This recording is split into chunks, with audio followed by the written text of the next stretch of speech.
Welcome back to a covert narcissist's world.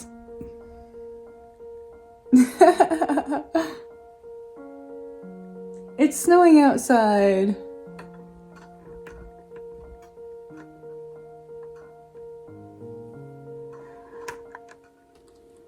Wow, the snow's amazing. So I have a couple of things I want to talk about today. I know I said in the last video, I should never say things ahead of time that I'm gonna do. I've learned that from being in the relationship with the covert narcissist. Because sometimes I would say like, oh, I think I'll make this for dinner tonight. And then this is before we were even in a relationship. We were just living in the same house together. And therefore, we'd eat dinner together occasionally, or more than occasionally, often. But anyway, so yeah, I made a comment one time about how I was gonna make spring rolls for dinner that night. And my job is very exhausting, very highly stimulating, very highly interactive. And sometimes by the end of the day, I'm literally spent. And I spent years in a relationship. It was a great relationship, but I spent years doing the, what are we gonna have for dinner thing, and preparing dinner, and always thinking in advance like that. And I've been, out of that relationship for about 2.5 years now. And I dated somebody for 10 months and, went on a small handful of dates otherwise. And then I dated John also.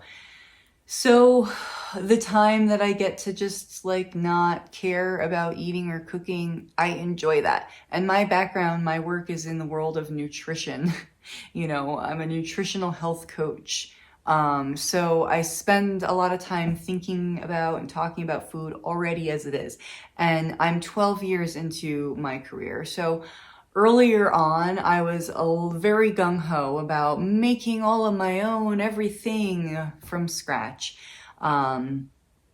Really pure ingredients and everything. So you name it, from raw cheeses to making my own almond milk every week to my daily smoothies, XYZ. The only thing I really kept up is my daily smoothies. But my point is, the point I'm getting at is that I got to a place in my life where food was not a big priority to me. As long as I have something, I can get something in my body when I'm hungry that's delicious and nutritious, then I'm okay.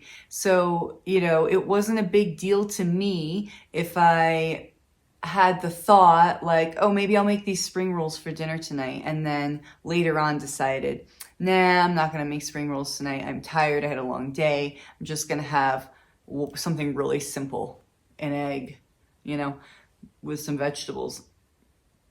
And also spring rolls require time, a lot of time, and you just have to be, willing to set up all of your stations and have patience, because if you try and roll a spring roll with a rice paper without patience, it's not going to come out good. So I just remember saying to him, like, that I wasn't going to make them.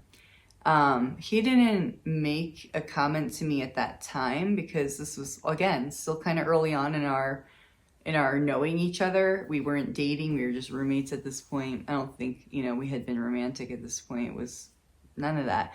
I think we were getting close to being romantic at this point, but anyway, so he wasn't, going to just flat out like say to me like, oh, you said that you were going to make spring rolls this morning and now you're not making them, and oh, you don't follow through on what you say.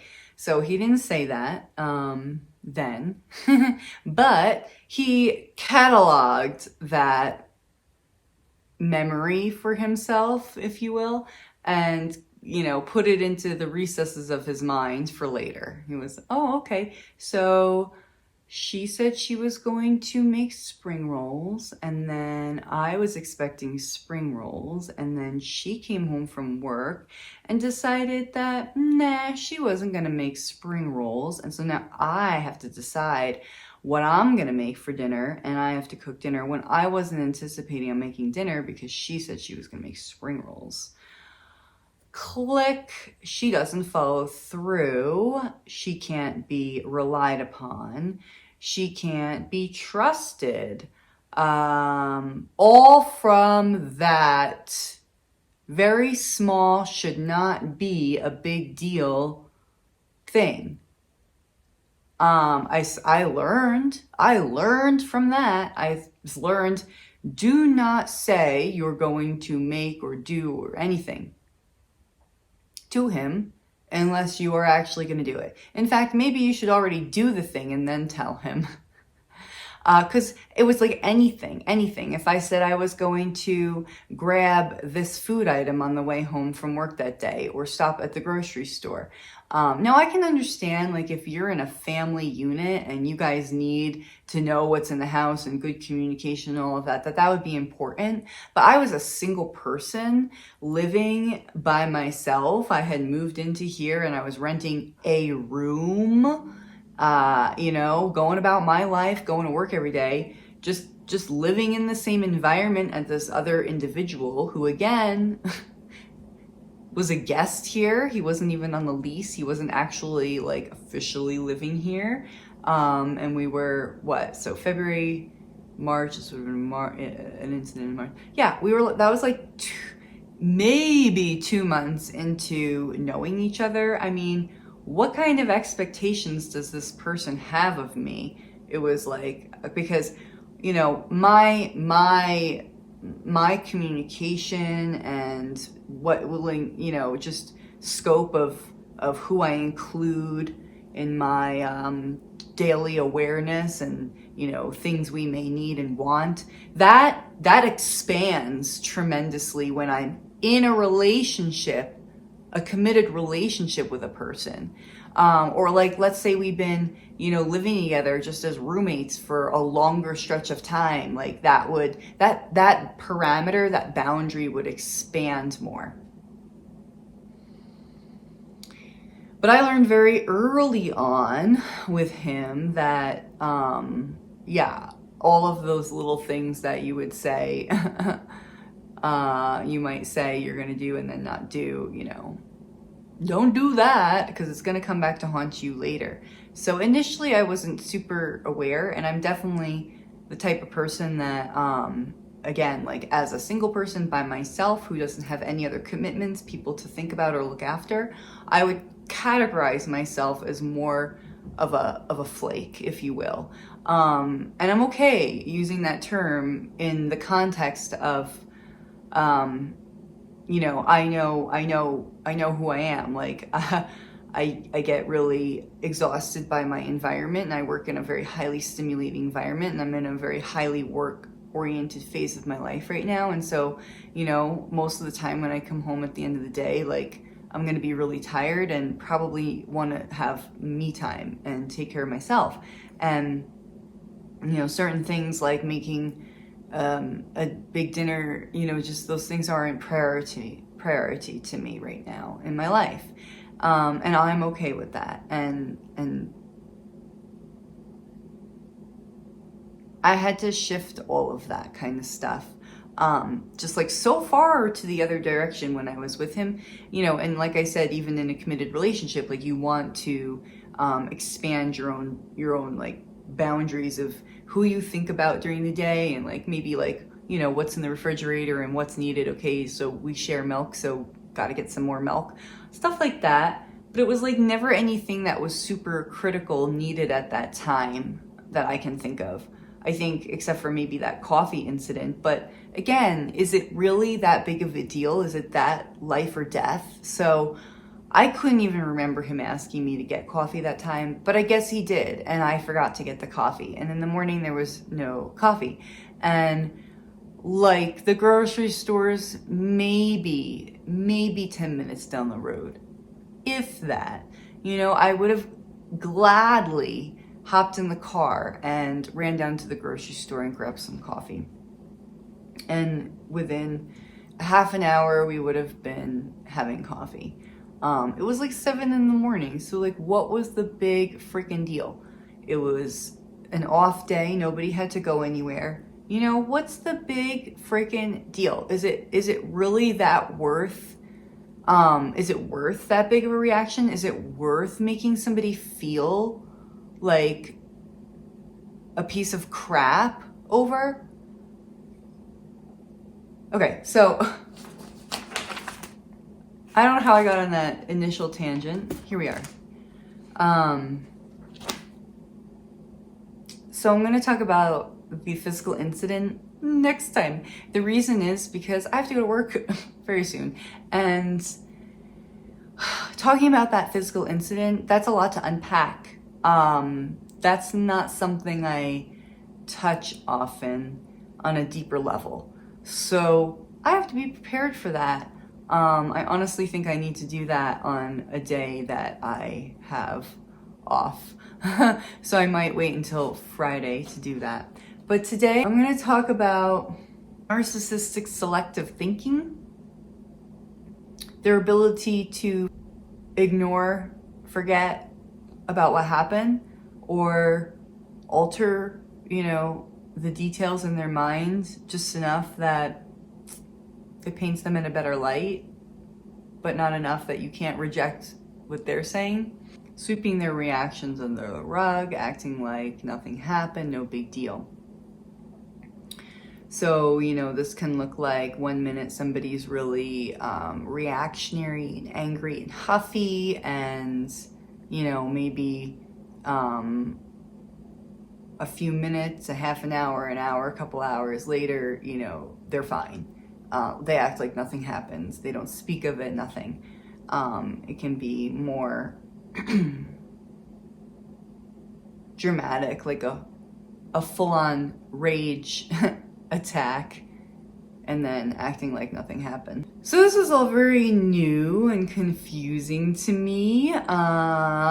It revealed a thought pattern in myself that, okay, so if somebody has a really big reaction to something, somebody gets really, really angry and upset and, has a freak out attack, well, that's probably the end of that relationship. And you're probably going to have a big conversation about what happened and, go your separate ways. Or, not have a big conversation about what happened, but just, go your separate ways.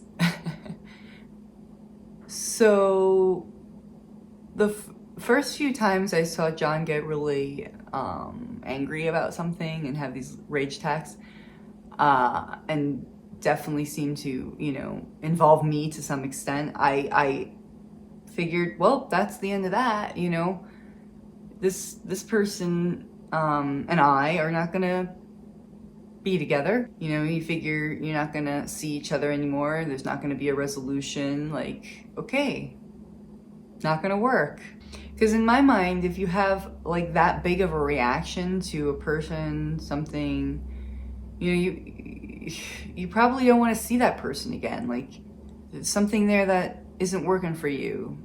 What made you get so angry? So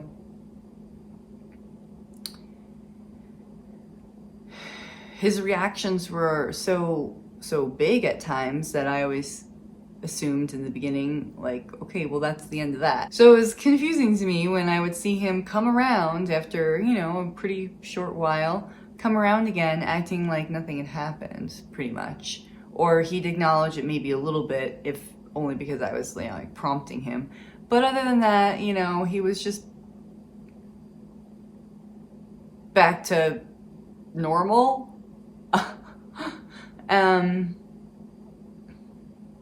Yeah, so I was like, okay, what's going on?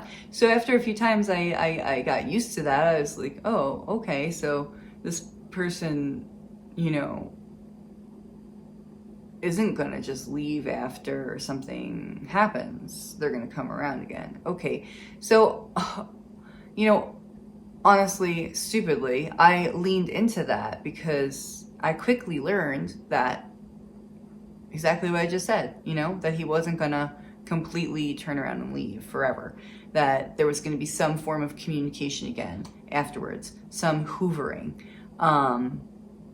Yeah, and that that in a weird way kept me hooked because, you know, in some weird way, try to convince myself and interpret that on some level as, you know, him loving me and wanting to be with me, but not knowing how. And, you know, this was another chance for me, another opportunity for me. I also looked at it stupidly as, well, you know, there was like these voices like deep in the back of my mind trying to justify some of these things.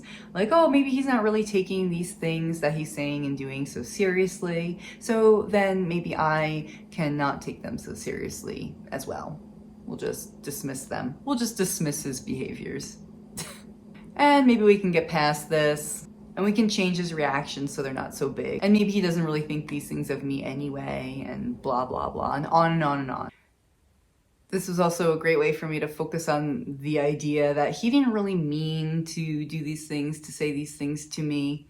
He also never took steps to not mean to do them. But none of that mattered because he was doing all of these bad things to me. He was calling me all of these nasty names and treating me badly and discarding me every other week and, you know, tormenting me on many levels, accusing me of things I wasn't and of doing things I didn't. And my own desire to see him through this lens of good, of hopefulness, of love was so strong that I was just willing to excuse away so much. I mean, I gave him the biggest pass in the world, basically. And so every time something happened, I learned, you know, give it a little time and it'll pass and he'll come around. So, you know, just try and be perfect in the meantime. Just if you do everything perfectly and mitigate everything around you and self-regulate all of your thoughts and feelings internally, then, oh, and also take care of his too, then, you know, everything will be fine. And there will be less chance of these incidences happening. Just try and be perfect, control everything, and that way you don't keep accumulating things that he can use against you in the future. This is a great way to live. Meanwhile, they just continue to get away with their behavior. Nobody says a damn thing to them. Then he would, like, you know, basically go out into the world and have his superiority verified back to him because he would bully his way through the world, and it would, you know, reflect back to him that, oh, he in fact is superior and knows more. For instance, he would go to Home Depot. This man has no credit. No credit. He's never gonna get good credit at this point in his life and the way he's going.